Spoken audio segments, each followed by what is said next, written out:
Thanks to fiction, when we think of the Victorian era, we tend to think of lavish homes, beautiful gowns, and passionate romances.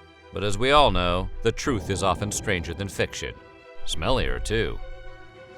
Victorians may have had a lot of nice things, but when it came to hygiene they were, for lack of a better term, f***ing gross. Beneath the fancy garments of lace and silk were people who had no indoor plumbing and didn't regularly bathe. Diseases were common, and the hygienic practices meant to cure them were often as bad, if not worse, than the illnesses themselves. Today, we're going to take a look at what hygiene was like in the Victorian era. But before we get started, be sure to subscribe to the Weird History channel and let us know in the comments below what other hygiene-related topics you would like to hear about. Okay, plug your nose. We're going to Victorian England. Victorians had to do laundry just like everyone else, but they often used more than mere soap to get their clothing clean and fresh. For example, oil and grease stains would be combated by rubbing chalk into the fabric. Grass and blood stains, on the other hand, would be removed with kerosene, while other miscellaneous odors would be dealt with using milk. So far, these all sound like life hacks you might find in a modern YouTube video. But when it came to bleaching their clothes, the Victorians used a method modern folks probably wouldn't be too keen on. They soaked their clothes in their own urine. Asparagus. It sounds disgusting, but as it turns out, urine contains ammonia, which is a very effective cleaning agent. Except Windows. Not very effective on Windows. Trust me when I tell you that.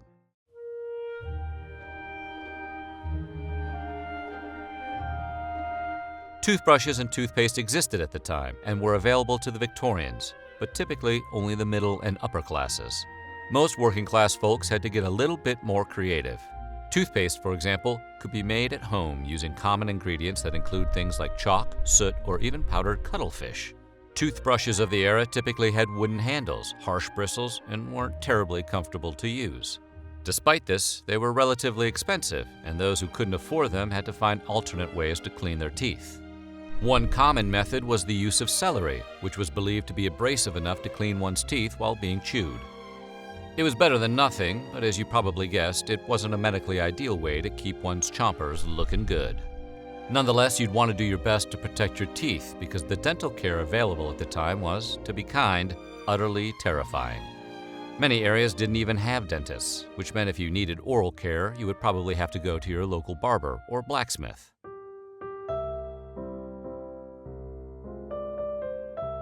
The earliest indoor toilets, also known as water closets, were both convenient and popular. But because they predated the invention of indoor plumbing, they had some undesirable drawbacks. With no pipes to carry away the waste, it often just dropped into a large cesspool that was located in the building's basement. While this arrangement was more accessible than an outhouse and less exposed than a chamber pot, the cesspool would eventually fill up. Once that happened, it didn't take too long for the whole house to start smelling, well, like a cesspool. To combat the stank, a cottage industry of night soil men sprung up. These laborers would empty the cesspool and then sell the waste to farmers, who needed it to use as fertilizer. They were known as night soil men because the laws of the era restricted the emptying of cesspools to nighttime, as the task was considered too disturbing to be undertaken in broad daylight.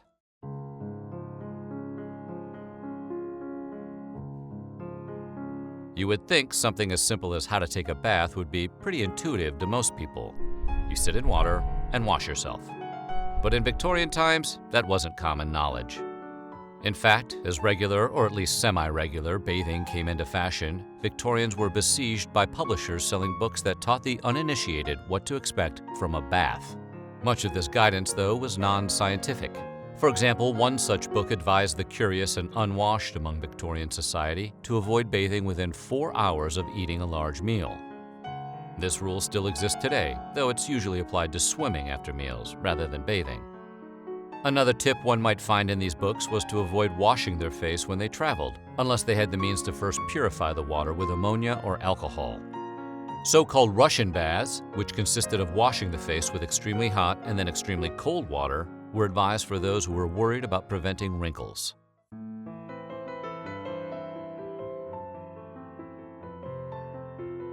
Today, pretty much everyone is obsessed with their hair. Victorian times were much the same, except that modern shampoos were still a ways off. So how did one clean their hair back then? Well, women of the era would typically use eggs. One would crack an egg over their head and then work the yolks into their hair like with a modern shampoo. The egg would then be washed out with a pitcher of water. Another popular option was vinegar diluted with water. That's gotta smell morning fresh.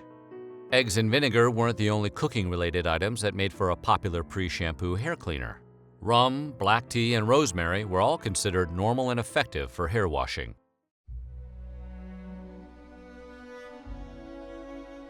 Cleaning one's hair is important, but maintaining a youthful and vital look is, to many, equally important. The Victorians were no different. To that end, Hall's vegetable Sicilian hair renewer, first introduced in the 1860s, became a staple of the era's hair care regimens. The product's main benefit was to darken hair in such a way that allowed people to hide their gray. Unfortunately for the people who used it, Hall's hair renewer used lead as a bonding agent. Its function was to aid other chemicals in darkening the hair, but it had the slight side effect of causing lead poisoning. Eventually, the company that manufactured Hall's managed to get the lead out, or at least most of it, in the formula, and the product managed to stay on the market well into the 1930s.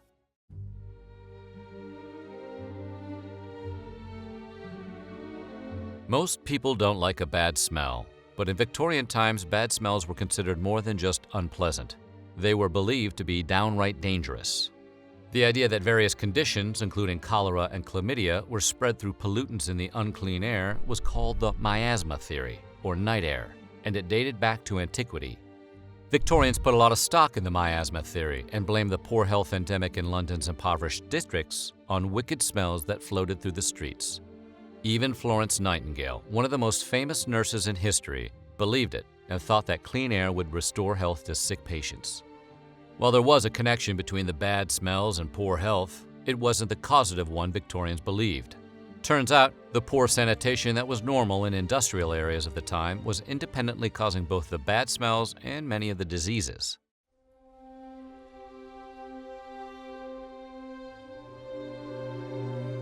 Victorian hygiene obviously had a lot of shortcomings, but it was also one of the first times in history that mainstream society took the time to address the concerns of feminine hygiene. Indeed, both the disposable pad and the earliest versions of the tampon were invented in the late 19th century. These new technologies took some time to become normal and widespread, and in the interim, women of the era got creative. It was discovered that the wood pulp base used to make the bandages typically used to treat the wounds of soldiers at war were also used for menstruation care.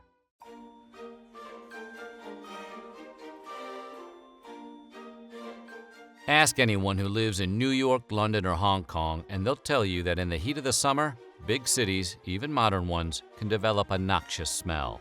But the stench that emanated from London in 1858 was something else entirely. It was so unbearably heinous that the whole city practically shut down. During the Victorian era, the River Thames used to be the hub of the entire London sewage system. In practice, this meant that most citizens disposed of their waste by simply dumping it into the river. Londoners were not happy, and they raised quite a stink over the foul odors that came from the water. Doctors, in accordance with the aforementioned miasma theory, blamed the stench for causing rampant disease throughout the entire city. It was so horrible that the summer of 1858 would forever be known as the Great Stink. That's a t-shirt waiting to happen.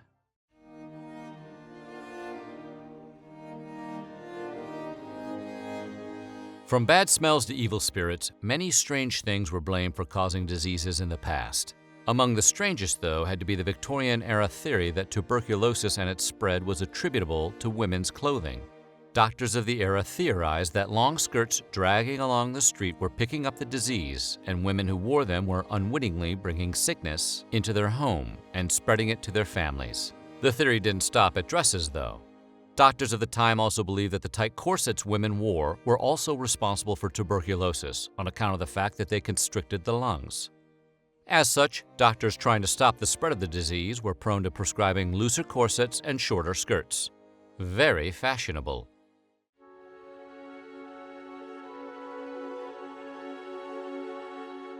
Despite being socially unacceptable during the Victorian era, escort work was a very common way for the women who lived in London's most impoverished neighborhoods to make a living.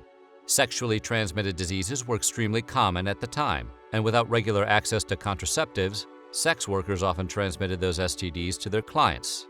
The clients, in turn, would then transmit them to their wives and anyone else they might be involved with. Things got so bad that the spread of sexually transmitted diseases was eventually declared a public health hazard. Laws were passed that allowed escorts to be detained by police and forcibly treated for STDs.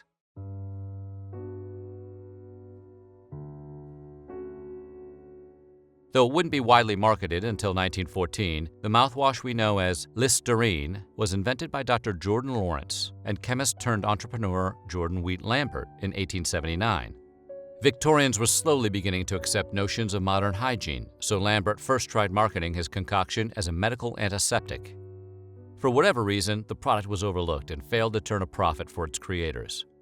Not one to give up easily, Lambert began to suggest additional and often unusual uses for Listerine.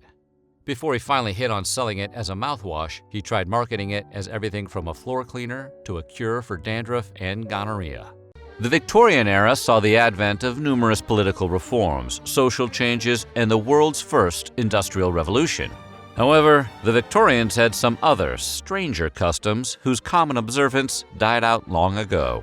These weird bits of etiquette range from the mostly harmless to the straight-up appalling, and they paint a pretty clear picture about how far the Victorians were willing to go in the name of what they considered decorum.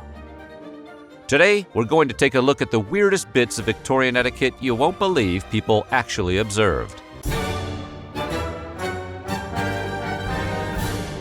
Throughout history, aphrodisiacs that can make one person lust after another have been highly sought after. Similarly in demand were anaphrodisiacs, or substances that would curtail that same libidinous energy.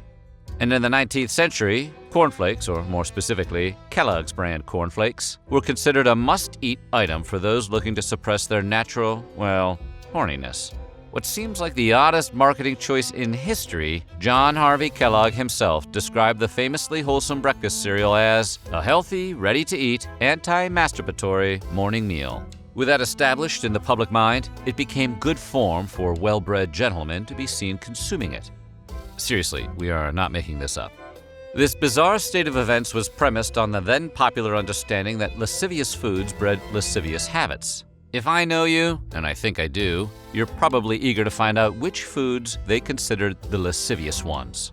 The answer is basically anything spicy or excessively rich and flavorful. This includes items like curry and heavy French sauces, among many, many others.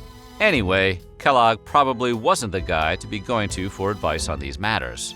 He was the kind of man who counseled young girls to douse their privates with carbolic acid in order to burn off their desire. And cornflakes obviously had no effect on their libido. Fruit Loops, on the other hand. Voluptuous women with curves have been popular in many eras, and the Victorian era was one of them. This preference notwithstanding, the well-bred and fashion-conscious ladies of the day still made efforts to slim themselves down where they could. In modern times, if you want to lose weight, most doctors will tell you to make adjustments to your diet and level of exercise. In Victorian times, however, they would just wait to swallow a giant tapeworm and wait for it to devour their fat from the inside out. The procedure, which sounds a bit like a Lovecraftian ritual, is, to put it mildly, utterly terrifying and gross. It starts by taking a pill that contains a tapeworm egg. The egg eventually hatches, and the parasite then grows inside of the host body, ingesting whatever the host eats. This, in theory, allows the dieter to shed excess pounds without ever having to worry about their caloric intake. But that's not all. There's more to this alien face-grabber story. The tapeworm larvae were also believed to help women cultivate proper table manners, since a woman with a tapeworm in her gut would never rise hungry from the table, yet she would continue losing weight.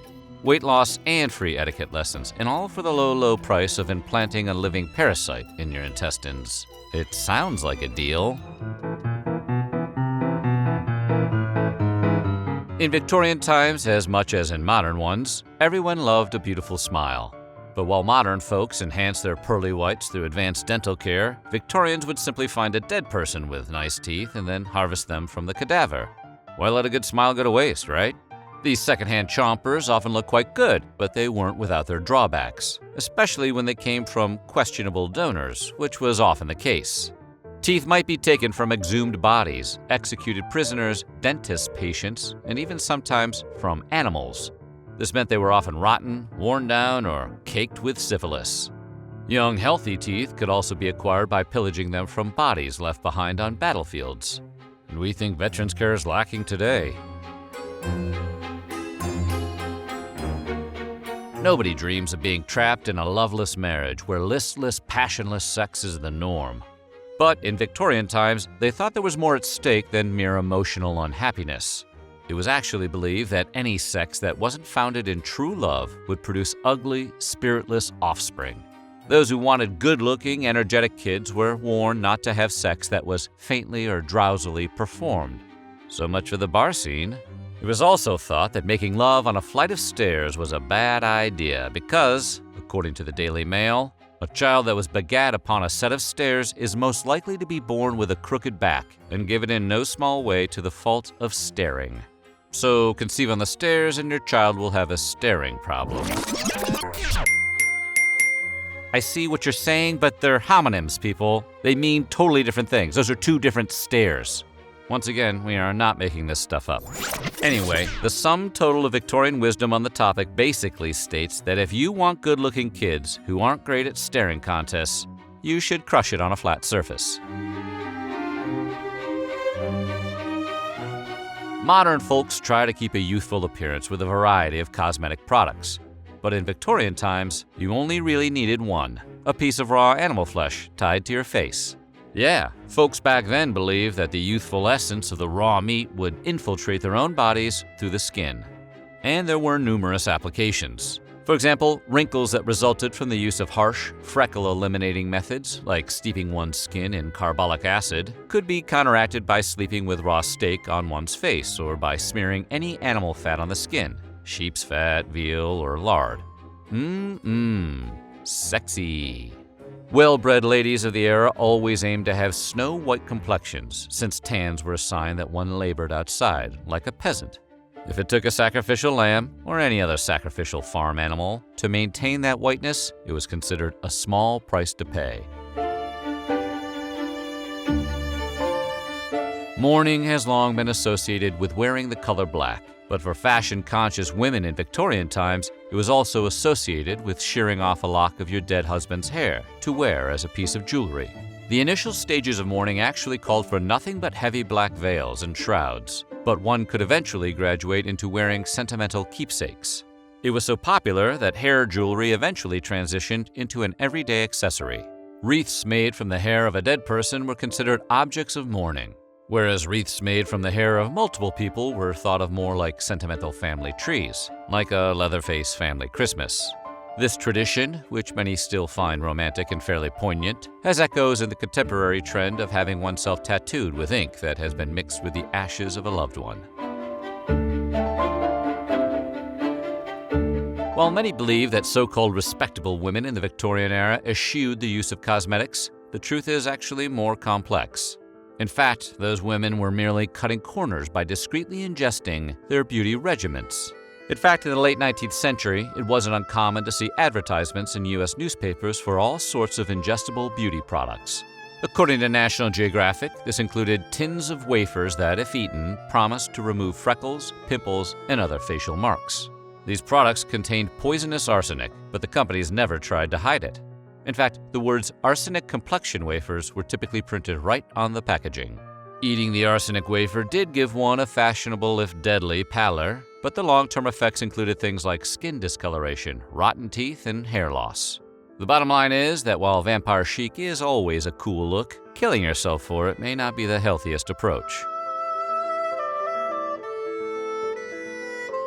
During the Victorian era, breastfeeding was generally left to wet nurses, at least in wealthy upper-class households. While the well-bred biological mother was also known to participate from time to time, it was never without the discreet and proper aid of a nipple shield. During the 18th and 19th centuries, these devices were typically made from materials like ivory, wood, or most commonly, silver. The dangers of lead poisoning were known at the time, but products containing lead were still manufactured and sold with assurances that they were in no way dangerous to the infant. Predictably, many of the infants who were exposed to these products developed lead poisoning.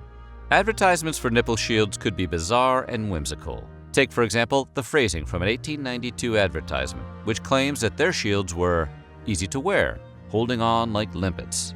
It further promised that sore nipples heal whilst reposing in the bath of milk secreted within the shields. Basically, they were promising a milk bath for sore nips. In the Victorian era, single women were strongly discouraged from indulging in any behavior that might lead to being kissed or handled by a man in basically any way. That doesn't really sound like much fun for the ladies, but for what it's worth, the gentlemen also had to observe strict behavioral rules. For example, imagine a man wanted to admire his companion's lovely necklace. In no case whatsoever was he allowed to inspect it while she wore it around her neck. A gentleman would ask the lady to first remove the necklace and hand it to him for inspection instead. This allowed the two to maintain enough distance and avoid, well, let's say, awkward social misunderstandings. Modern folks think of dating in terms of making matches, but to the Victorians, it was more important that a couple clashes, at least in an aesthetic sense. When it came to one's paramour, one of the most important considerations was to make sure your hair, eye, and complexion were different in a complementary way. So, for example, a person who had red hair and a flushed complexion was considered to have an excitable and hot-tempered personality. They would be encouraged to marry someone with a different temperament, such as someone with jet black or brown hair. Two redheads marrying would be a recipe for disaster, at least according to this theory. While it seems old-fashioned to us, the Victorian custom of swooning in response to bad news, moral scandal, or just about anything else that was deemed too unseemly to be handled was arguably way ahead of its time. 100 years later, gaggles of teen girls would be doing the exact same thing over rock stars like Elvis Presley, the Beatles, and the Rolling Stones. That being said, some theorists think that there's a little more to it than that. They believe that for the Victorians, passing out wasn't about being overwhelmed as it was about expressing oneself in a socially acceptable fashion. In that time and place, some women felt passing out was their only real option for letting others know what was on their mind. Whether we're talking stately period films, moody mystery novels, or gritty television series, the Victorian era is heavily represented in pop culture. Despite that representation, it's still one of the most misunderstood periods in history, thanks to persistent myths about everything from extreme prudishness to a cold and loveless queen. So, today we're going to debunk some popular myths about the Victorian era. Lasting from 1837 until 1901, the Victorian era was the period of Queen Victoria's rule over the United Kingdom. It was an era in which the United Kingdom headed a vast empire that generated both great wealth and great inequality. Honestly, it seems like most periods of British history involve great inequality. It's the great wealth part that all those Victoria heads celebrate. The Victorian era was a time of heightened morality and elaborate clothing. But at the same time, it was also an era of bawdy jokes, technological innovation, and amplified debates about human intimacy. Myths about the Victorian era, whether they stem from inaccurate readings of the past or popular fiction, tend to interpret the era in very limited terms. For instance, most of the steampunk genre is shockingly inaccurate. These myths and inaccuracies oversimplify a ridiculously complex historical era and its inhabitants.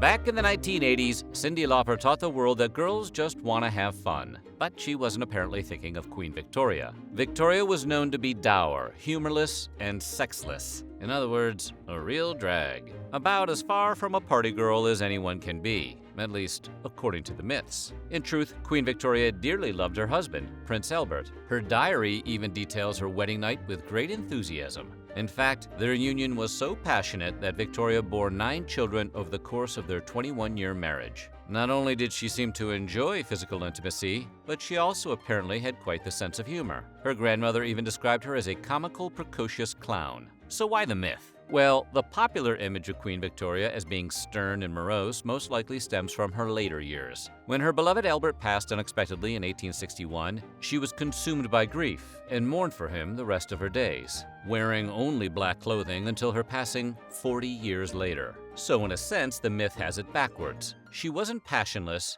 she was incredibly passionate, but only for her true love. Man, we don't have a joke here. That's just sad. Her role as the queen of a relatively moralistic nation and as a champion of family values also contributed to her association with prudishness. And though she is famously credited with quipping, "We are not amused," in response to a risque story, she later told her granddaughter that she never spoke those infamous words. It was apparently a let-them-eat-cake situation. The famous phrase everybody knows Marie Antoinette said, but actually Marie Antoinette did not say. We gotta stop misquoting these royals. Popular imaginings of Queen Victoria often paint her as being cold or even outright hateful toward her own children, which for some reason she had 9 of. And it is true that Victoria wasn't what you'd call an overly affectionate mother. She enforced high standards for her 9 children, and her relationships with many of them were, shall we say, prickly. But while she didn't enjoy pregnancy, and famously thought some infants were unsightly, she did not hate her children.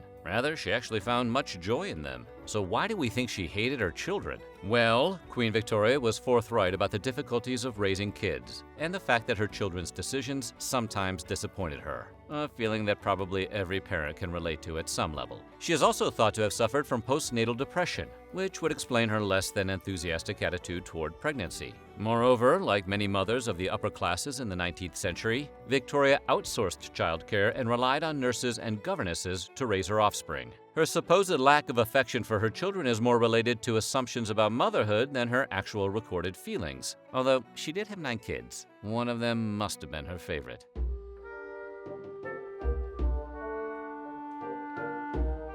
Depictions in pop culture have given many the impression that Victorian parents kept their children at arm's length and typically relegated them to the sidelines of the family. They would have kept their kids in shoeboxes were their shoeboxes big enough. But the reality was quite different. Victorians idealized childhood, believing children were innocents who needed to be protected from the corruption of the outside world. Children's literature, for example, exploded from the middle of the 18th century and into the 19th century, highlighting cultural shifts in how Britons perceived children and childhood. That being said, the Victorian romanticization of childhood was more of an ideal than a reality. Working-class children in particular faced extreme pressures. Unlike their upper-class counterparts, they often labored to help support their families and had to confront life's hardships at young ages. So how did the myth that Victorians were cold and indifferent toward their kids get started? Well, the care of children, especially in middle and upper-class families, was often entrusted to nurses and governesses. This reality kept the kids away from their parents and contributed to the myth. It could also have something to do with all the hardships endured by all those lower-class kids.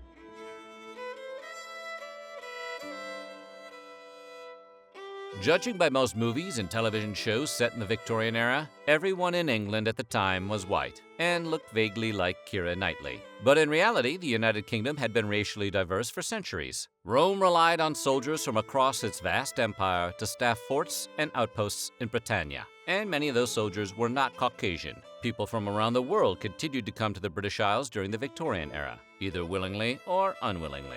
For example, enslaved Africans had been brought to the UK by planters and government officials, and they didn't simply vanish once slavery was abolished throughout the empire in 1833. Many former slaves even stayed on working as domestic housekeepers and butlers. So how did these people get ignored by history? Well, following World War II, the UK recruited former colonial subjects to immigrate and ease the labor crisis. Popular memory assumes there was no racial diversity in the country before the arrival of these immigrants, who hailed from places such as Jamaica and India. And while the UK certainly became a more diverse country following the Second World War, non-white Victorians were a small, but by no means insignificant, part of British history.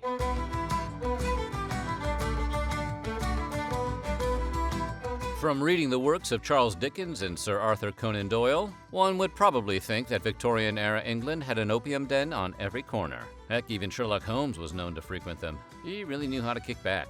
Maybe that's why he's such a good detective. And in reality, illicit substances were widely available in Victorian Britain, as they often had medicinal uses and were found in common medications. Despite this availability, however, the country was not brimming with opium dens. Such establishments could be found around the docks of eastern London, but that was an exception rather than the rule. So why do we believe that Victorians were using drugs like their parents were out of town for the weekend? Well, dependency-inducing substances became increasingly taboo throughout the 19th century and eventually became associated with depravity and decay. Popular writers such as Charles Dickens seized upon this theme, and their fiction exaggerated the presence of opium dens in Britain. So it was really a matter of symbolism. Opium dens were everywhere in Victorian fiction because writers were trying to make a point about widespread depravity, sort of like how bad guys in westerns wear black hats. Some evil cowboys probably wore them, but man, black is bad in the heat.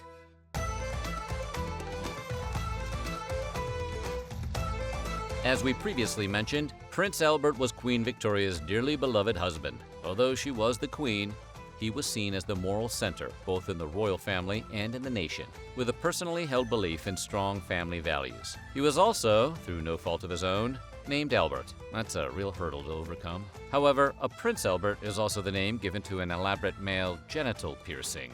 Yeah, so why is the piercing named after Queen Victoria's husband? Yeah, no one really knows. Despite the obvious explanation, there is no evidence to support the notion that Prince Albert ever had any kind of genital piercing. So why the myth? Well, some claim Albert used a ring to confine his member while he wore form-fitting trousers, like he was posing for a Rolling Stones album cover. But the origin of this myth remains unknown.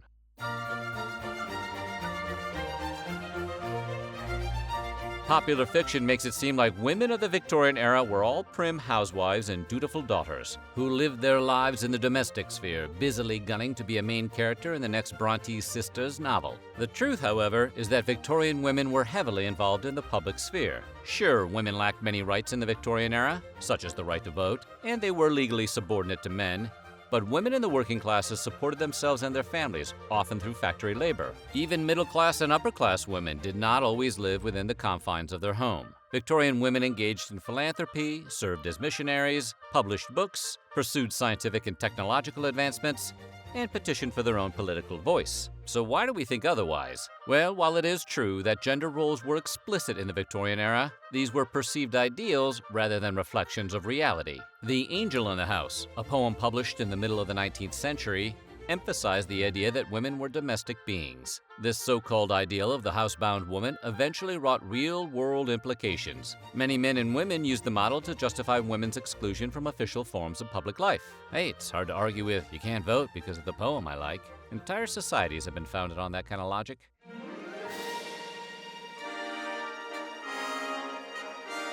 One of the most persistent images of the Victorian era is one of stuffy, humorless Lord Fauntleroy's sneering at the very idea of mirth. But nothing could be further from the truth. Victorians actually loved to laugh. This is evident through the bawdy humor of music halls and the jokes that eventually shaped Britain's uniquely dry humor. So why do we think the Victorians had no sense of humor? Well, weird history fans who saw our video about old photographs already know that people generally donned grim expressions in 19th century pictures simply because smiling hadn't yet become the standard pose. In fact, most people thought it kind of looked silly. We're just getting our picture taken. Why would you smile at a time like this?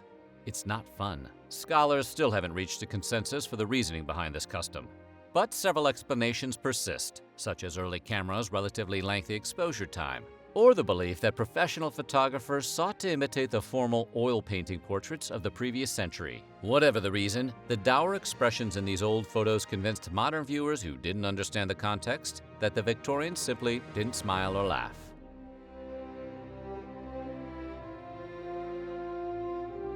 Victorians practiced some unusual customs during the mourning period for lost loved ones, such as preserving loved ones' hair in lockets and rings. But a popular misconception is that mourners would collect their own tears in glass vials. Not sure why you'd do that, in case you got thirsty during the service?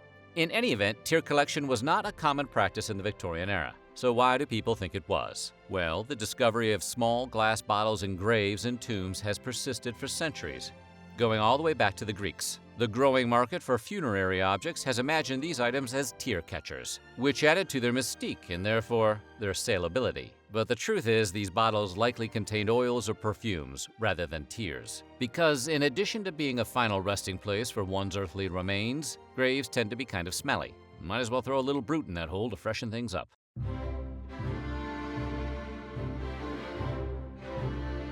Okay, this one sounds like a joke. because it kind of is. But there is a persistent belief that Victorian-era Britons were so repressed that they actually covered the legs on their pianos, lest someone fall victim to the sexual wiles of the gigantic stringed instrument. We think of the Victorians as prudish, but in reality, Victorian Britain was anything but. Brothels catered to any and all preferences, and could be found throughout the country. Moreover, people engaged in intimate behavior both within and outside of their marriage. Despite this apparent openness, double standards surrounding male and female sexuality were present. Additionally, intimate activity was policed in various ways. People were discouraged from exploring their desires, and women were subject to harsh social consequences if they failed to embody the ideal of feminine purity. In other words, no adventurism in the bedroom. You keep that seaplane tied up at the dock. But where did these stories about the pianos come from? Well, the myth of Victorian prudishness was propagated by modernist writers of the early 20th century, like Virginia Woolf. These writers sought to critique Victorian understandings of intimacy and desire by depicting the seemingly backwards and buttoned-up attitudes of their parents and forebearers. Consequently, the idea that Victorians were so averse to sex that they covered up piano legs was likely based on a sarcastic joke, one that was aimed at Americans, which might be the only time in history that the British have made a joke for Americans rather than about Americans. During the Victorian era, there was no radio, television, movies, or video games. But people obviously still had free time, and they needed ways to spend it. The Victorians were remarkably creative in finding ways to spend their free time, some of which would definitely seem strange to modern sensibilities. Sure, there were books by the likes of H.G. Wells, Charles Dickens, and Charlotte Bronte to read, but few could survive on reading alone. So, today, we're going to take a look at how people in the Victorian era spent their free time. Today, we tend to see cemeteries as quiet, somber, and creepy places. But the Victorians saw them as the choice spot to enjoy a picnic. The trend of picnicking in cemeteries became so popular that by the end of the 19th century, they actually had to create regulations to prohibit refreshments on the grounds. The cemetery picnic fad came about for a few reasons. For one thing, there was a tragically high mortality rate among women and children during the Victorian era, meaning cemeteries were a place for family members to be close to a loved one that had unexpectedly or recently passed. For another, there was also a lack of public parks, making cemeteries one of the few spaces with plenty of lawn to spread out on. In Victorian times, public cemeteries were designed to look like gardens, unlike the more solemn church cemeteries that are almost ubiquitous today. The Victorian obsession with the afterlife also spilled over into other areas of their lives. As interest grew in the study of science and nature, Victorians became increasingly into taxidermy. Stuffing a dead animal? Yeah, Friday night fun time. Taxidermy had been invented only a century before the Victorian era, and early examples usually just left the animals looking pretty bad. But at the first World's Fair in London, German taxidermist Hermann Plucke displayed his massive collection of lifelike anthropomorphized taxidermy to eager crowds. The various tableaus he created included a schoolhouse full of rabbits, singing cats, and ice-skating hedgehogs. If you're thinking those sound like the Victorian equivalent of a Disney movie, then you'll probably find it interesting to note that author Lewis Carroll studied Plucke's exhibits prior to publishing Alice's Adventures in Wonderland in 1865. Plucke's taxidermy was one of the most visited exhibitions at the 1851 World's Fair, and it was even a favorite of Queen Victoria herself. With loved ones often perishing unexpectedly, Victorians developed different ways to keep the memories of their dearly departed alive. One example of this was the trend of turning the hair of a deceased person into jewelry. A husband might have a lock of his wife's hair, who had passed in childbirth, turned into a watch fob. Women regularly wore rings, necklaces, and brooches containing the hair of a child or close relative who had passed. The Victorians even collected locks of hair for scrapbooks. Although turning hair into jewelry fell out of fashion by the mid-1920s, the Morbid Anatomy Museum in Brooklyn offered a hair-making class within the last decade. There's even a Victorian hair museum in Missouri that's open to the public. Victorians were enthralled with physical and medical anomalies.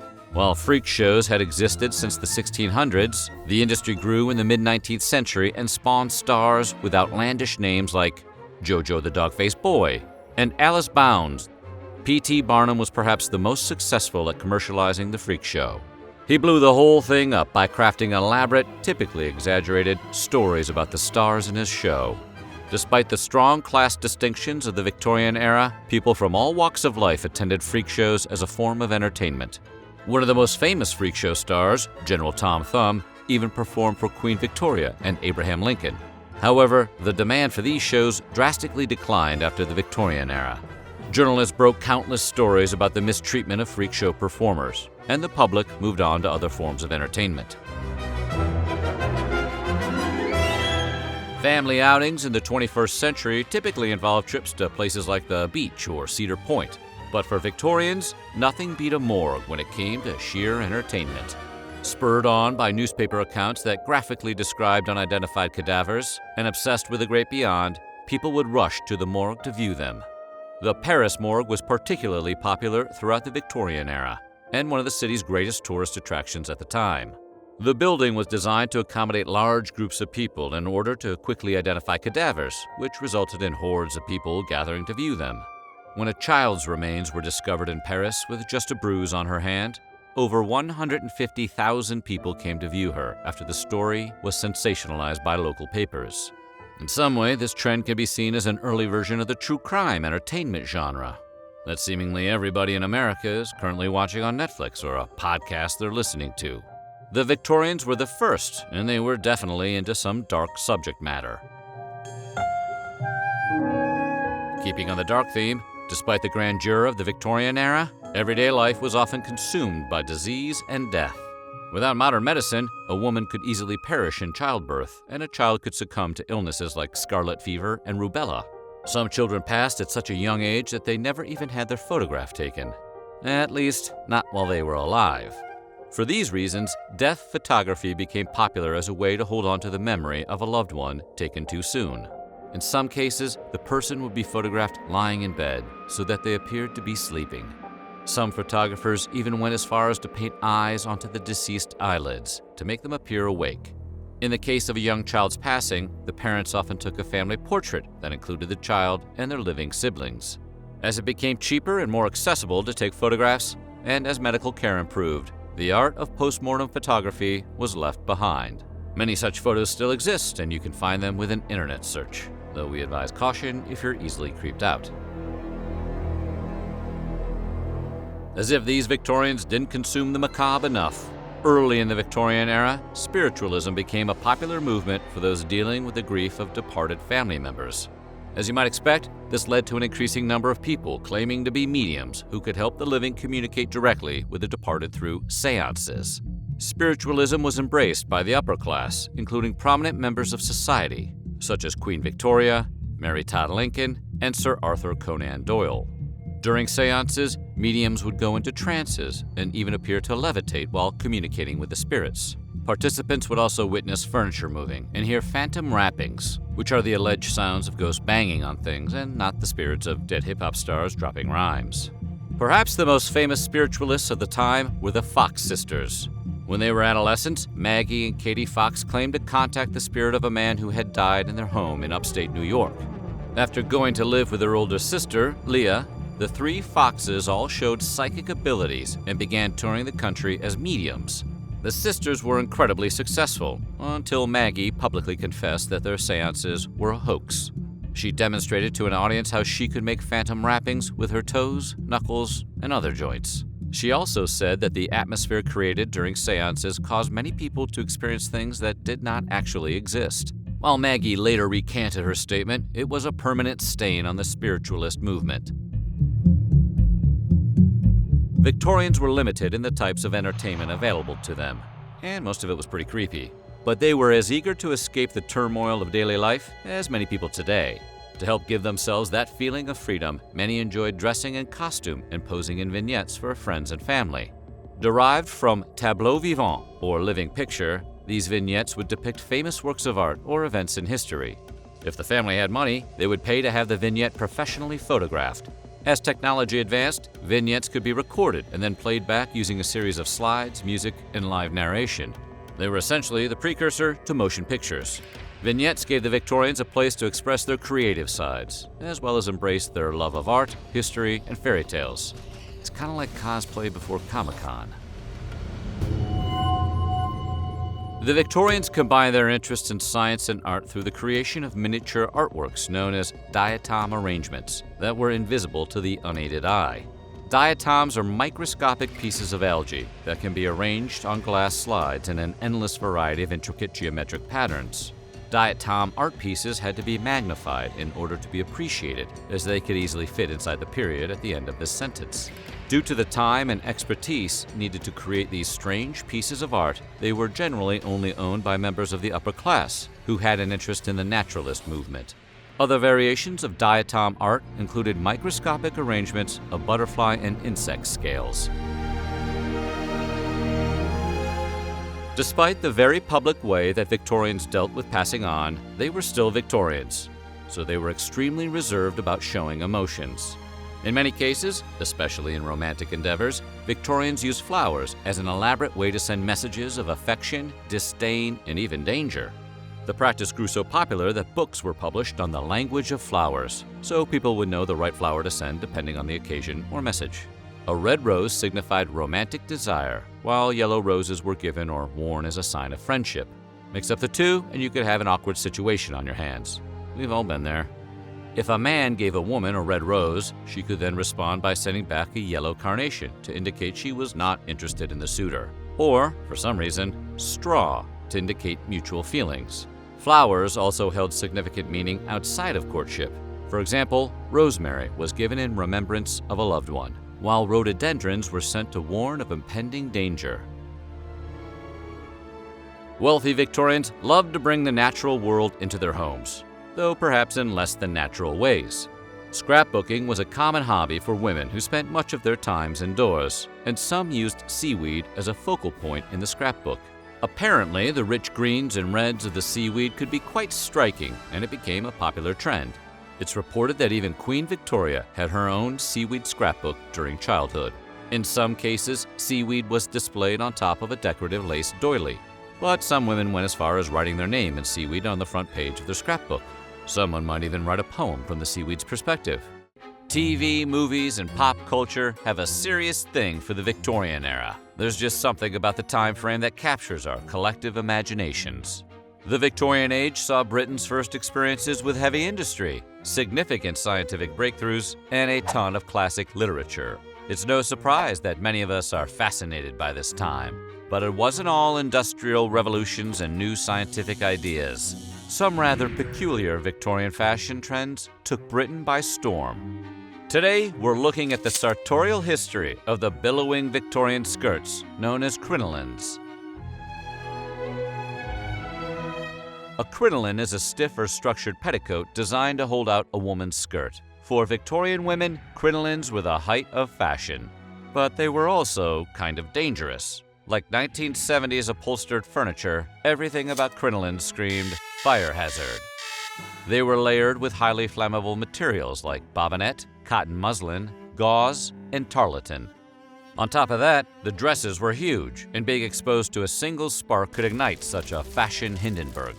Since the dresses were basically cages around a woman's waist, they could also trap her and prevent her from escaping a flaming fashion. Experts estimate that about 3,000 deaths were caused directly by crinoline fires or related issues. In 1861, American poet Henry Wadsworth Longfellow's wife, Fanny, died in a crinoline fire. A decade later, two of Oscar Wilde's half-sisters suffered the same fate when their skirts caught fire at a ball. It wasn't just happening in England either. The New York Times first reported on crinoline deaths in 1858 after a Boston woman burned to death when her dress caught fire at home. Her guests, impeded by their own crinolines, helplessly watched her burn. Well, that is one way to end a dinner party. A short time later, 9 ballerinas suffered a similar outcome at the Continental Theater in Philadelphia. Reacting to this strange problem, the Ladies' Magazine encouraged households to install fire blankets in their parlors to help prevent spontaneous dress fires. Imagine wearing a flammable dress to show off your status. That girl is on fire. No, seriously, she's actually on fire. Just because a piece of clothing is popular doesn't mean it's comfortable. Crinolines were supposed to be fancy and comfortable, but were actually quite the opposite. The dresses were bulky, uncomfortable, and very awkward. Manufacturers, however, insisted crinolines allowed better mobility. The frames are lightweight and flexible, they reasoned, so it should be no problem to move around freely. They also claimed the wires would compress when moving through doorways. This was not the case. In fact, wearing crinolines posed some unique problems. Women who wore them commonly found themselves getting stuck in narrow passages and doorways. Female factory workers might have their dress get caught in a machine. The awkwardness and discomfort didn't stop there. Sometimes women would catch their dresses in wagon wheels or even be blown over by the wind. A fall could make the skirt lift up and reveal the wearer's legs, which was probably the most embarrassing thing that can happen in Victorian England. Oh my goodness gracious! The legendary Florence Nightingale even wrote about such events in her 1859 book, Notes on Nursing, saying, "I wish that people who wear crinoline could see the indecency of their own dress as other people see it." A respectable elderly woman stooping forward invested in crinoline exposes quite as much of her own person to the patient lying in the room as any opera dancer does on stage, but no one will ever tell her this unpleasant truth. Florence makes a valid point. We all need a friend who'd say no when we want to wear a 6-foot-wide dress on a date. I know I do. Crinolines themselves were a framework below the skirt that supported the heavy fabric above. The massive dresses the crinoline supported dwarfed the woman inside. They were designed that way. The 19th century had a belief that women were basically frail and weak, or delicate and precious, depending on how you view it. If women were strong enough to support layers of skirts, they wouldn't need a steel or whalebone cage to do the job for them. Crinolines actually perpetuated such beliefs. Reports from the time all find that confining dresses made women more likely to experience fainting, headaches, and vaguely defined hysteria. Apparently, no one thought that might be caused by being a prisoner in your own dress. Unlike the breezy, moisture-wicking technology we have today, underwear was stiff and heavy in the mid-1800s. Women typically wore several layers of undergarments to achieve a broad, round silhouette. These were usually hot and uncomfortable, especially in an era with no air conditioning. When the much lighter crinolines arrived, women happily adopted them as a replacement for the period's unwieldy undies. Since the cages lifted the fabric away from the wearer, crinolines provided a cooling effect and a desirable round shape. That didn't stop folks from criticizing them. This provoked a strong response from women who actually found them more comfortable than, say, layers of stiff undergarments. In a historical account from the book Corsets and Crinolines, An Illustrated History, one Victorian woman defended the garment against mostly male critics. Now it is the crinoline which draws forth their indignant outcries. They know not from their own experience how the crinoline relieves us from the weight of many underskirts and prevents them from clinging to us while walking, and they have never felt the comfortable support of a well-made corset. During the Victorian era, the hourglass shape was becoming a popular ideal of womanhood. Before crinolines appeared, women wore whalebone corsets. These were heavy and harmful, which helped facilitate the crinoline's popularity. Following its introduction, blooming dresses and crinolines were all the rage. Unfortunately, they had the damaging side effect of confining women. The wire cages also made physical intimacy impossible while the dress surrounded the wearer.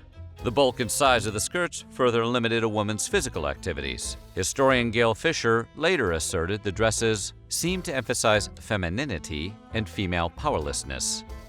On the plus side, crinolines gave women more personal space. It might seem weird that something so restricting could create a more intimate space, but it did. The broad, circular skirts made it harder for others to get close. This created a space which defined a woman's boundaries. Per fashion and consumer sciences professor Celia Stahl Meadows, crinolines acted as a power extender by allowing a generally powerless woman to increase her personal space. Scholar Rebecca N. Mitchell agrees, stating that wearing one could be a defiant act that gave women more agency and control over their bodies. Maybe the best use of crinolines was in fighting crime. Billowing skirts allowed women to conceal valuables and prevent robberies on the street. No problem here, officer. I'm wearing a comically large dress. The sewing machine had been around for a while by the time crinolines were developed, first patented around 1755 to Charles Wiesenthal. The German man received a British patent for a needle that is designed for a machine. The cabinet maker, named Thomas Saint, created the first detailed sewing machine design in 1790. Several other inventors played with the concept for the early part of the 19th century, with varying degrees of success. Enter Isaac Singer, international man of the sewing machine and prolific father of 24 children. After patenting his Singer sewing machine in 1851, clothing production took off. Singer's machine was considered the most practical of the existing models at the time. Better technology meant more fabric could be used to make clothes. This resulted in bigger, wider, and grander skirts. With dresses becoming more massive, the crinoline distributed the fabric's weight. It also allowed better leg movement. No more getting tangled in petticoats and underskirts. If only they weren't so flammable. Clothing always acts as a symbol of class. Crinolines became popular among both the royalty and the working classes. This resulted in some severe anxiety for the era's critics. I'm not loving it, that's for sure. The moralists of the period disliked them the most, because it all comes down to the ankles. Women often lifted the front of these large dresses while walking or climbing stairs. This exposed their ankles, which in turn deeply concerned critics. What a bunch of bullshit. Bullshit. Showing ankles was too provocative, it was thought, and occasionally led to the more deviant behavior of exposing a woman's legs. Women who wore crinolines were often considered vain or opulent for their skirts. A satirical magazine from the era called Punch routinely mocked the fashion, even naming the trend as crinoline mania. Their critiques emphasized weakness in the way women choose their clothes. The magazine suggested the popularity of crinolines meant women didn't know how to make sensible purchases. Punch recommended an alternate use for discarded crinolines as plant protectors during the winter. Disdain for crinolines became a worldwide trend. A Tasmanian newspaper called them tasteless, extravagant, and inconvenient in 1859. An English poet named John Close wrote a satirical verse about them, claiming women could scarcely squeeze into a single room. There was even a political cartoon at one point. But it wasn't criticism that ultimately killed the crinoline. We can blame that on one technology. Nothing lasts forever. Tastes inevitably change and fashions fade away. Ultimately, crinolines were too bulky and dangerous to deal with all the time. In 1866, interest in crinolines began a slow and sad fade, and by 1868, women were downsizing. They moved from regular crinolines to smaller crinolets that ballooned towards the back. Instead of a bell shape, they only had hoops around the backside. It enhanced the badunkadunk. These half crinolines led to more popular garments like the polonaise and the bustle. Ultimately, crinolines were an uncomfortable, flammable mess that came to define women's fashion in the Victorian era. The big steel-wired horrors of the time eventually faded away, but versions of the crinoline survive to this day. Crinoline gained popularity during World War I and had a brief resurgence after World War II. They're even used in some formal events today. Fashion that's on fire. Fun. Anyone who's ever watched a Met Gala red carpet knows that people are occasionally willing to suffer for fashion. From corsets to Spanx. Sometimes making a true artistic statement requires a little discomfort. But in the 19th century, people took the notion of dying for fashion quite literally, putting their lives on the line in order to look their best. Today, we're looking back at some fatal beauty trends from the Victorian era. Okay, time to do a little turn on the catwalk. Yeah, on the catwalk. The Victorian era refers to the reign of England's Queen Victoria, from June of 1837 through January of 1901. People who were alive in the UK at this time actually referred to it as the Victorian era, and had a sense that they were entering a new and distinct phase in history, sort of like when we all heard "Color Me Bad" for the first time. It was a period of significant social change and even upheaval, as the primary significance and total power of the aristocracy was starting to fade, and the number of middle-class workers and professionals increased. It led to major shifts in culture and perspective. More and more couples started marrying for love, rather than as a strategic business venture to unite wealthy, prominent families. Some people have no respect for tradition. The individual family home became the new center of everyday life. There was also a major uptick in religious fervor and public morality. Gambling, horse racing, and prostitution were all in decline. Even obscene theatrical productions fell out of favor. It wouldn't be safe to release a movie like Porky's until 1981. But amidst all this, there were a number of alarming new beauty and fashion trends including a bizarre fascination with tuberculosis. For those of you who haven't seen literally any movie about the Wild West, tuberculosis is a bacterial infection that starts in the lungs and from there can spread quickly throughout the human body. While most people who get infected don't ever show any symptoms, about 10% of people with tuberculosis get sick, and the full-blown illness is fatal in around 50% of cases without proper medical care. By the middle of the 19th century, tuberculosis had reached epidemic levels in both Western Europe and the United States. And this was prior to the widespread use of vaccines, so the prescription was usually along the lines of, move someplace drier. Tuberculosis symptoms include a chronic cough, which helps spread the disease through the air, along with fevers, night sweats, and dramatic weight loss. During the Victorian period, it was the weight loss that was most associated with the illness, leading people at the time to refer to the disease as consumption. People infected with TB slimmed down, their skin grew paler, and they developed fine, silky hair and rosy cheeks. If you've ever tried out one of those tapeworm fad diets, you can see where this is going. Though it certainly didn't feel good to have a potentially deadly disease, at the time, it was widely viewed that the confluence of these symptoms together made sufferers more physically attractive. There were even some peculiar theories that being physically attractive to begin with made you more prone to developing tuberculosis if infected, like it was nature's way of punishing people for being too hot. This, of course, over time, had an influence on beauty and fashion trends. Women who weren't suffering from tuberculosis started to mimic the appearance of people with the disease, leading to a look that's been referred to as consumptive chic. Sort of the precursor to heroin chic, only much less fun. Nobody has ever recorded a classic album while flush with consumption.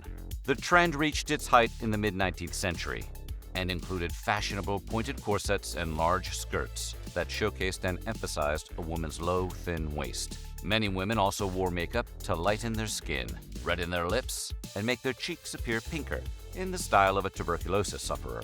By the turn of the 20th century, the word about germ theory had spread. Disease in general was better understood, and new discoveries about its spread had their own impact on fashion trends. Some women stopped wearing long skirts that dragged across the ground, as scientists and doctors theorized that those were sweeping up germs off the streets and bringing them into the home.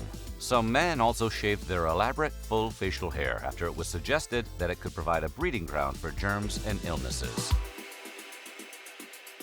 Even though corsets had already started to fall out of favor by the mid to late 1800s, they were still a popular garment during this period. Essentially a vest that crushes your midsection in the name of hotness, the slimming garment presents a number of genuine health risks. For starters, corsets were found to exacerbate the symptoms of tuberculosis, so presumably if you were sporting both, you'd be at the height of sex appeal, and also maybe dead. In addition to making TB worse, the uncomfortable and confining undergarments were responsible for a host of health risks. Wearing a tight corset for hours on end could permanently move around your organs or deform sections of your body. Corsets also frequently caused wearers to become short of breath, or even suffocate when their lungs couldn't draw in enough oxygen. Some excessively tight corsets were also blamed for potentially affecting a woman's ability to bear children. For women and feminists who were becoming increasingly active in the public square during this time, corsets represent the arcane expression of a bygone era. Meanwhile, for moral reformers, corsets promote a promiscuous view of women and an unhealthy focus on their bodies. This, in some ways, led to a perfect storm of oppression to corseting, from progressive reformers, moral crusaders, and public health experts. Nonetheless, even though seemingly everyone hated them, the wearing of corsets didn't entirely die out in England and the US until World War I, when demand for metal to build battleships promoted the last holdouts to stop buying them and switch to other slimming strategies, like tuberculosis. Though everyone got smarter about actual consumption, the desire to resemble a consumptive victim in some ways never fully died out. The popularity of extremely pale skin drove some women to actually bathe their bodies in arsenic, a metalloid that's highly toxic to humans if they're exposed to significant quantities. Arsenic poisoning can cause vomiting, abdominal pain, heart disease, skin discoloration, numbness, cancer, and death. But this was poorly understood in the Victorian era. Scientists at the time thought that the substance was only dangerous for humans if it was actually digested, and didn't realize just being around it or touching it was also a problem. Arsenic is the dude at the party nobody should even be in the same room with. Because it was widely considered safe, arsenic had a number of everyday applications in the 19th century. a material called copper arsenite produced a particularly pleasing, vivid shade of green and became popular among artists at the time. It was even used as a food coloring. Arsenic was also a common ingredient in many wallpapers. Some wealthy women would even go to special spas that featured arsenic spring baths, which were advertised as turning the skin a pleasingly bleached, pale shade. This is technically true, so you can't get them for false advertising. Some shampoos, foundations, and face cleansers were also laced with arsenic to give a woman's skin that same white sheen. And arsenic wafers were sometimes ingested to cure complexion issues, like blemishes or pimples. And in fairness, if you do drink enough arsenic, your acne will cease to be a problem. Arsenic wasn't the only potentially deadly material to be found in the makeup and cosmetics products of the time. Rich ladies' passion for alabaster white skin also drove them to various lotions, powders, and face paints that contained lead and even radioactive radium. One skin lightener, known as Bloom of Youth, apparently contained so many lead flakes, it led some users to develop disorders like wrist drop and radial nerve palsy. Nerve palsy is one of those side effects that they try to speed through at the end of the commercial, but we heard it. We all heard it. Some women apparently used so many lead-laced cosmetics, they developed paralysis, particularly in their hands. Red lips were also highly prized, but because this was before the invention of modern lipsticks, people used dyes and paints. Unfortunately, Victorian lip paints also contained poorly understood chemical substances. Come on, you can't be too surprised about this. We just got done telling you about arsenic baths. One lip paint included an ingredient known as carmine, formed from the crushed bodies of beetles and other insects. And while that's certainly gross and probably not something you'd want to smear on your mouth, it's not actually toxic. The deadly part comes in when the insect bodies are boiled in ammonia to make them more malleable and easier to crush. Unfortunately, it also makes them soaked in ammonia. Side effects of ammonia exposure can include coughing, wheezing, shortness of breath, burning of the eyes, nose, and throat, and, over enough time, lung damage, blindness, and even death. Plus, you're putting all those bugs on your face. Let's not lose sight of that. Victorian women also didn't have access to modern eyeliners and eyeshadow, and their versions again included dangerous and potentially toxic materials. Many eye paints from the 19th century included mercury, lead, or antimony oxide, which can cause cancer if you use them enough, along with other health issues like kidney damage and bold, smoky eyes. You've probably heard of nightshade. It's one of those plants that's so poisonous to humans, it's a common ingredient in fictional magic potions and witches' brews. But one of the side effects is that it makes your pupils dilate and become much larger, which people in the Victorian era thought was super hot. Evidently, appearing as though you are tripping harder than Sgt. Pepper was the pinnacle of beauty. So sometimes, before a date or a big party, they'd put nightshade drops in their eyes to make them extra wide. Teens who finished all their homework on time were presumably sent off to the homecoming dance with a little eye poison as a treat, unless the dancing was too risque, in which case you'd have to stay home and soak in the arsenic bath instead, for your own protection.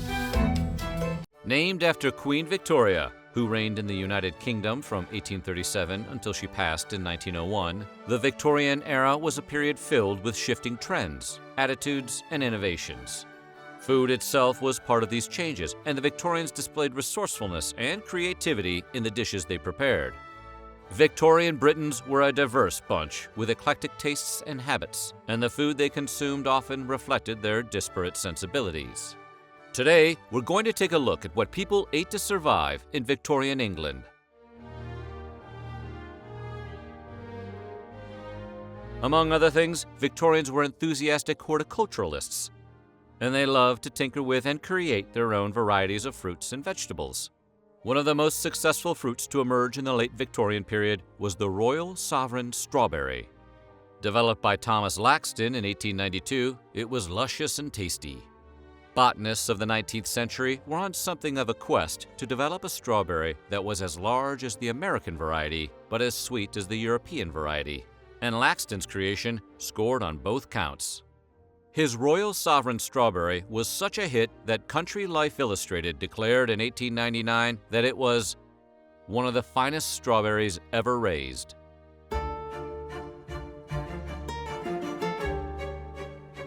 McDonald's gave us the Egg McMuffin breakfast combo, IHOP gave us the Rooty Tooty Fresh and Fruity breakfast plate, and Victorian England gave us the full English breakfast. Typically encompassing a spread of fried eggs, bacon, baked beans, grilled tomatoes, and mushrooms, the full English breakfast remains, to this day, a popular meal. However, prior to the Victorian era, only the wealthy could afford to eat eggs and meat for breakfast. That slowly changed throughout the 19th century as the standard of living increased for the vast majority of the population. By the end of the era, even working-class Victorians had the time and money to enjoy a more elaborate breakfast.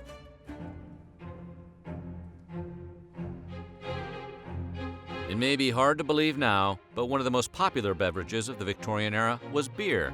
Okay, it's actually not that hard to believe. In fact, by 1865, British brewers made 25 million barrels of beer annually. Though it was widely consumed, Victorian beer had a relatively low alcohol content, usually less than 3%. You might be wondering why beer was so popular if it did not get you drunk. Well, the truth is that the drinking water of the era, especially in crowded cities like London, could easily become contaminated with sewage. Consuming beer was therefore a safer, and significantly less disgusting, option for Victorians looking to quench their thirst.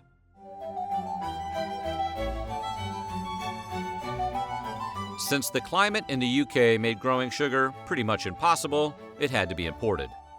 No one knows exactly when the importation of sugar began, but some believe it might have been as early as 1264 in the court of Henry III. It wouldn't be until the 14th century that sugar came into general use. But even then, it was incredibly expensive, commanding prices that in today's money would be about 50 English pounds or 70 American dollars per pound. As you might expect, it remained a luxury for the ultra-rich. However, thanks in part to the end of taxes on imported sugar in 1874, candy quickly became popular and could be found virtually everywhere in the Victorian world. One of the most popular candies was the bullseye. Named after the eyes of a bull, the sweet treat wasn't as unappetizing as its namesake. The red and white striped, sugary candies were actually mint-flavored.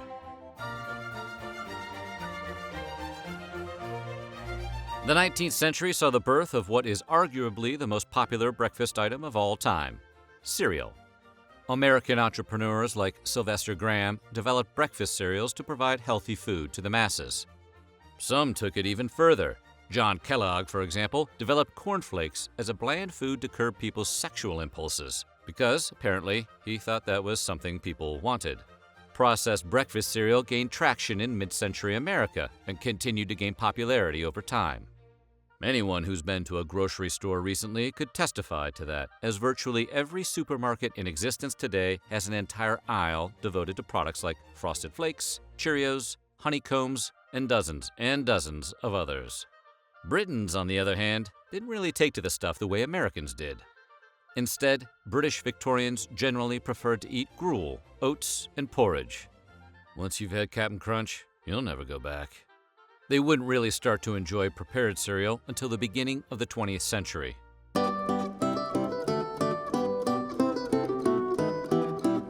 Working and middle-class Victorians supplemented their diet with cheap vegetables. Cabbage in particular was affordable and a good source of nutrients. The famous housekeeping expert, Isabella Beeton, even recommended fried cabbage as a good option for economical meals that would feed a whole family. But there were a lot more options in this department than just cabbage. Onions were also a widely used staple, given their year-round availability and dirt-cheap price. Leeks, watercress, artichokes, carrots, turnips, broccoli, and peas were similarly common, although some of these were more subject to seasonal availability concerns. By the middle of the era, things were looking up, dietarily speaking, and most Victorians were consuming some kind of meat at least once during the week. Not every cut or type of meat was the same, though. Wealthier Victorians, as you might expect, enjoyed the best pieces of succulent meats, while their poor counterparts had to make do with the cheaper cuts. Butchers sold most parts of the animal, making everything from the head to the hoof available for purchase. A budget-conscious Victorian could buy a sheep's head for 3 pennies, which would be just about 2.5 pounds today.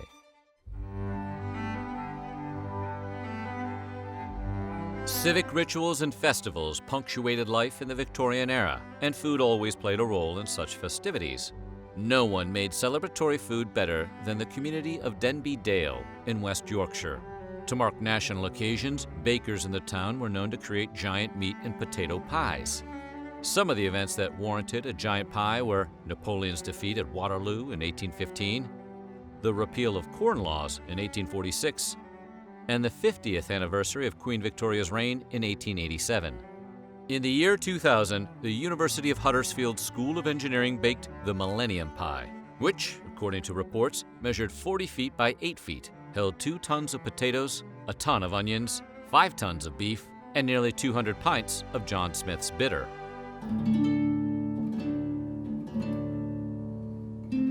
Victorians were keen gardeners, and their enthusiasm meant that they often sampled the fruits of their labors. The medlar, an aggressively hard fruit, wouldn't be an obvious choice for a meal. But Victorians gave it a go by letting it rot slightly. This softened the fruit, thereby making it edible. Softened medlars could be eaten as is, but many Victorians opted to turn it into medlar cheese or jelly. Medlars, it's worth noting, weren't unique to the Victorians. They dated way back before Victoria's era and even merited mentions in the works of Chaucer, Dekker, and Middleton. No less than 4 mentions of medlars can be found in the plays of William Shakespeare, including in Timon of Athens, As You Like It, Measure for Measure, and even Romeo and Juliet.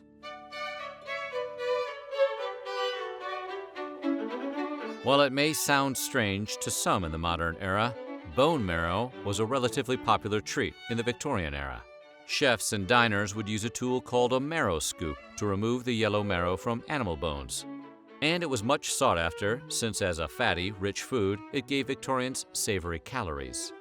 In fact, Queen Victoria herself is reputed to have eaten marrow every day. Her one-time chef, Charles Francatelli, created marrow toast for her. His relatively simple recipe involves serving bone marrow, seasoned with ingredients like parsley and lemon juice, on toast.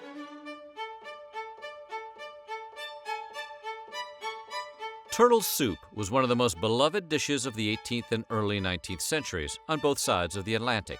But the essential ingredient, turtle meat, was relatively hard to come by and extremely expensive.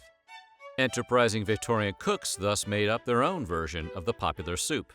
It was just like the expensive kind, only it lacked one crucial thing: the turtle. Something else needed to be substituted for the eponymous ingredient, hence the mock in mock turtle soup. So what did they use? Well, among other things, mock turtle soup could be made with other types of meat, like calf's head, brains, or organ meats.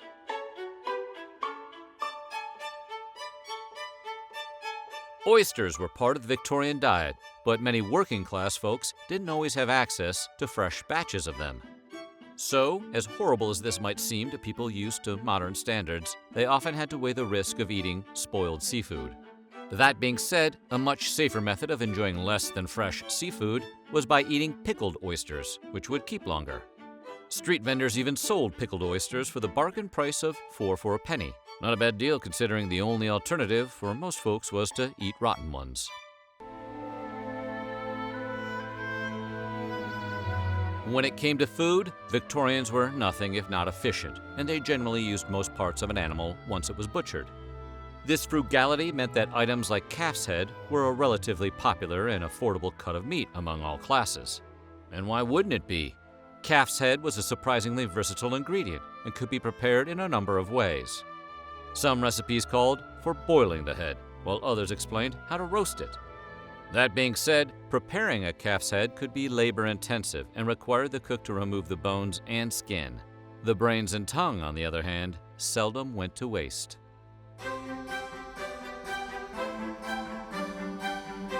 Victorians loved gelatins and jellies, even savory ones. To make calf's foot jelly, cooks would have to boil actual calves' hooves in water. The boiled water would then be cooled to form a rich gelatin. Incidentally, this is where it's worth noting that calf's foot jelly is an ancestor of today's gelatin, which is a chief ingredient in many foods, beverages, medications, and other products. Some examples include foods like gelatin desserts, puddings, gummy bears, candy corns, marshmallows, yogurts, cream cheeses, and margarine, as well as a host of other widely consumed products. It also turns up in non-food items like cosmetics, lighting equipment, glue match heads, and photographic films, just to name a few.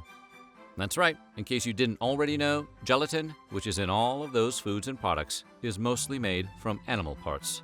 Anyway, Victorians believed that calf's foot jelly was a nourishing food for the infirmed, and recipes for it often appeared in cookbooks for invalids.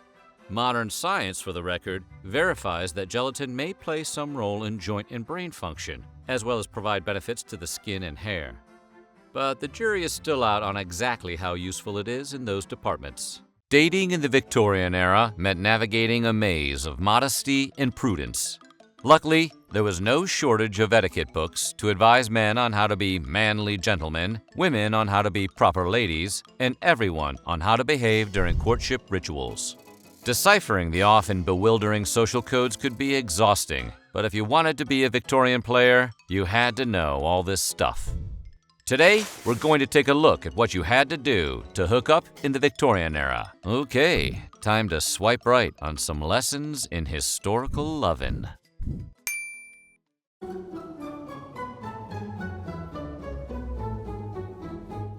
At first glance, this nugget of wisdom from 1883's The Marriage Guide for Young Men, a manual of courtship and marriage, seems painfully obvious. But making love didn't mean the same thing to the Victorians as it does to us.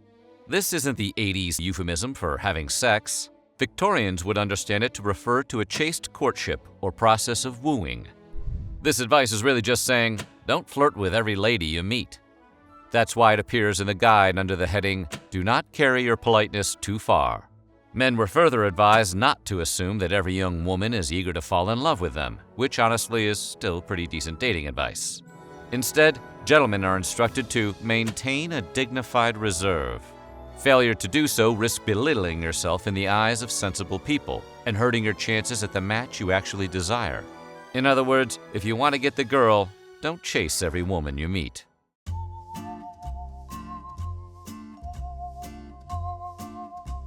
Men often love to shower a desirable woman with gifts, but how should the woman behave? Well, according to 1837's Etiquette Guide, The Young Lady's Friend, make it a general rule never to accept a present from a gentleman. While that might strike some as a bit harsh, the guide felt it was necessary. It warned that one gift will lead to another and encouraged men to offer their hearts to you. It also felt a firm policy of refusal would avoid hurting anyone's feelings and save a lady from all further perplexity. Anonymous gifts are no exception. Ladies are encouraged to put them by, out of sight, and never to mention them.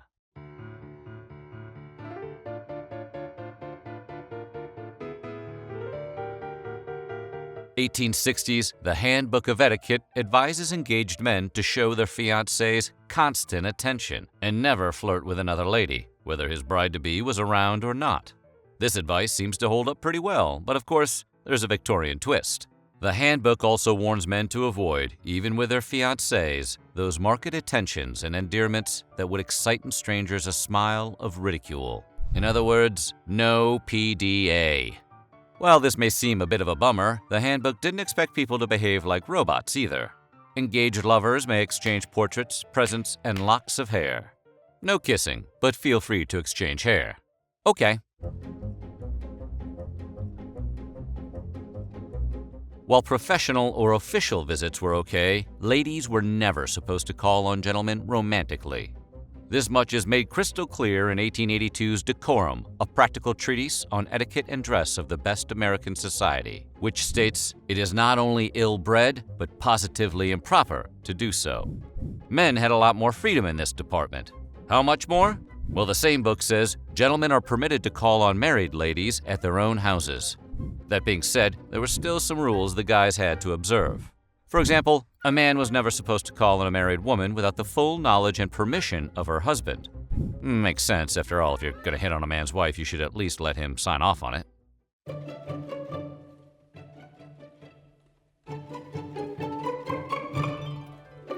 Nowadays, they say chivalry is dead, but apparently it was still alive and well in the Victorian era. Or at least Beadle's Dime Book of Practical Etiquette for Ladies and Gentlemen, published in 1859, thought it was.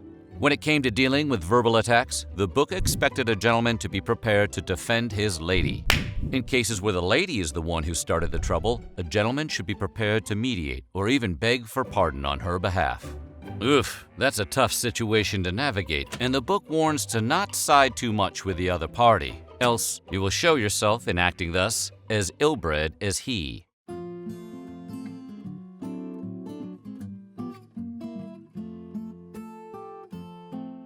Surely, if you can dance with a woman, you can speak to her, right? According to 1893's Rules of Etiquette in Home Culture, or What to Do and How to Do It, the answer is a big nope. Actually, this rule governs the incredibly specific situation of a man and woman being introduced for the first time at a ball for the purpose of dancing. It basically states that if you've never spoken to each other before the dance, it's rude to do so during or after. So when can you speak to your dancing partner?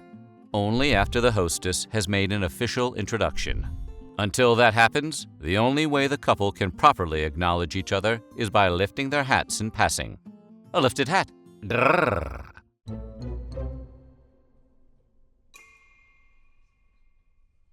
1896's The Complete Bachelor, Manners for Men, advises gentlemen to reverence woman wherever you find her. It will confirm in you the habits of a gentleman and may be the means of winning you a genuine matrimonial prize. Oh, that's nice. And who doesn't like to be thought of as a prize? Anyway, this particular guide advises a man to become his lady's champion by always carrying her bag and helping her get in and out of trains. The book places great emphasis on those niceties, noting that travel brings out both the good and evil attributes of a man, and his behavior is on its mettle under these circumstances. In other words, if you really want to get to know him, take a trip with him.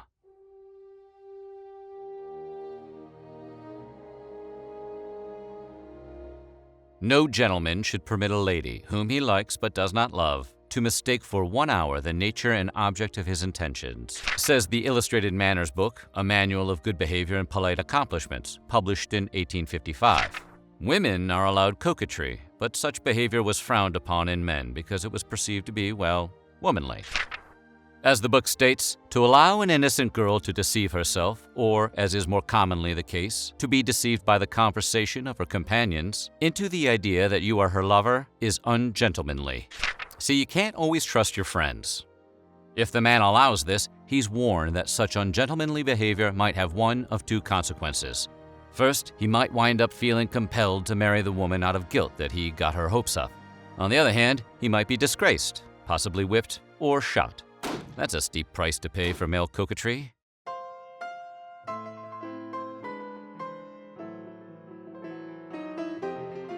One bit of etiquette advice that can be found in almost all of these books is that when walking with a lady, a gentleman always gives her the half of the sidewalk that's further from the road. The idea is to protect her from being exposed to the unpleasantries of the street, like being splashed by puddles or hit by a runaway carriage and things like that. It's a classy move, and some men still observe it in the 21st century, even though we have a lot less runaway carriages. The famous etiquette writer Emily Post actually added a brief addendum to this advice in 1922. She clarified that if he's lucky enough to be walking with two ladies at once, a gentleman takes the curb side of the pavement. He should never sandwich himself between them. Hold the mail.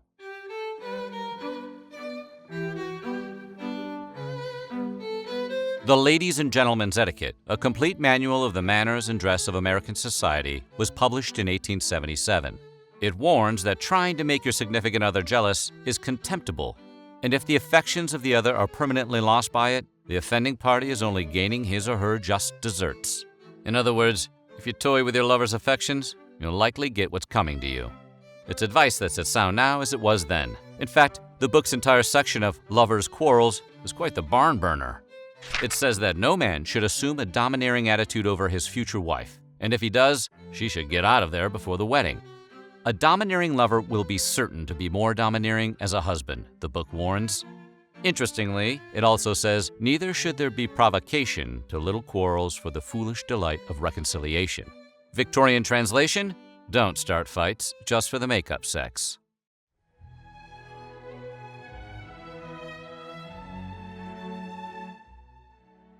(1880s) Our Deportment, or The Manners, Conduct, and Dress of the Most Refined Society, warns men against trifling with a lady, which it considers most unfair. The book firmly states that a man has no right to trifle with a woman's feelings for mere sport, nor has he a right to hide his own meaning under the guise of jest. Similarly, women are advised to take care not to give suitors false hope and to leave them restless and unsettled. Interestingly, the book frames such trifling behavior as affecting the sexes in very different ways. Women, it says, will likely have their feelings hurt. Men, on the other hand, are likely to act out. According to the guide, having his feelings hurt may cause a man to express himself or to shape his conduct in such a manner as he would not dream of doing were his suit utterly hopeless. Seems fair.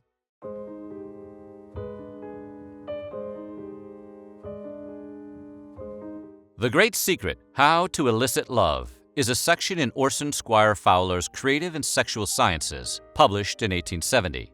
In this particular chapter, Fowler advises men, you inspire in the one you court the precise feelings and traits you yourself experience. To Fowler, this means that a gentleman suitor's success must come from within, not from the one courted. Fowler was so confident in this principle that he described it as being as sure as gravity itself. Far less scientific in the next chapter of the book, Fowler claims that God created women to meet the needs of men, and the man should think the woman is the most perfect and best for them obtainable. It may not meet our current sensibilities, but not too shabby, Victorian age. So what do you think? What would be your ability to land a mate in the Victorian era? Let us know in the comments below, and while you're at it, check out some of these other videos from our weird history.